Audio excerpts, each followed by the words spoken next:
Moscow when a container of radioactive waste exploded at the Mayak factory 60 years ago, in one of the worst accidents of the nuclear age. The incident was so shrouded in secrecy that even residents of nearby towns had little clue of the danger. That secrecy proved deadly. Among the estimated 272,000 people who were exposed was a newborn girl who withered and died from radiation sickness.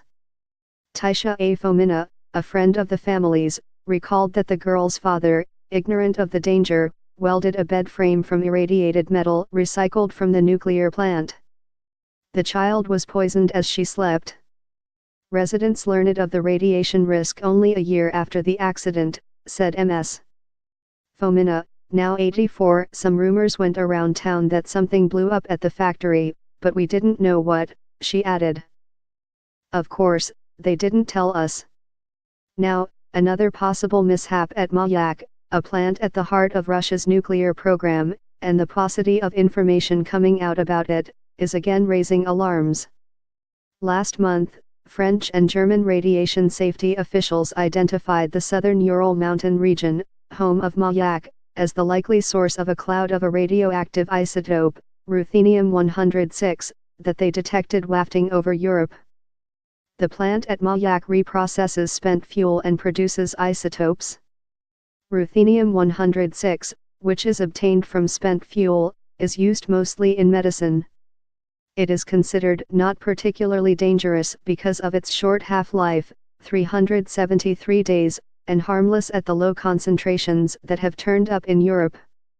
But mystery lingers around the cloud all the same. The German Federal Office for Radiation Protection reported the radiation cloud, and then on October 9 pinpointed its likely origin as the southern Ural Mountains in Russia or Kazakhstan. That is near the closed town now called Ozersk but known as Chelyabinsk. 40 when Ms.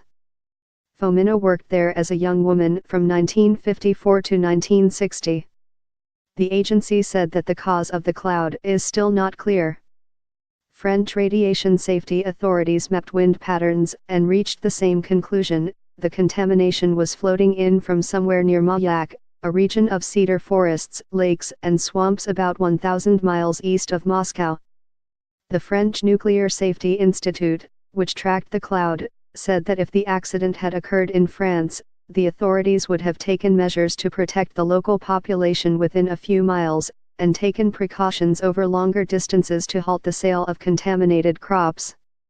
But the concentrations in the air over Europe, the institute said in a November 9 report, are of no consequence for human health and for the environment. Puzzlingly, on October 9, regional authorities in the Chelyabinsk region, home of the plant, issued a statement saying that the Russian State Nuclear Corporation, Rosatom, had regularly tested the air and that the radiation background in the region is within norms. A string of official denials followed. The press offices of several Russian nuclear plants issued statements denying any accidents or leaks and asserting that they had detected no elevated levels of ruthenium-106 in the air. One spokesman, for a plant in Smolensk, told RIA, a state news agency, "This is a rare element and we would have noticed it."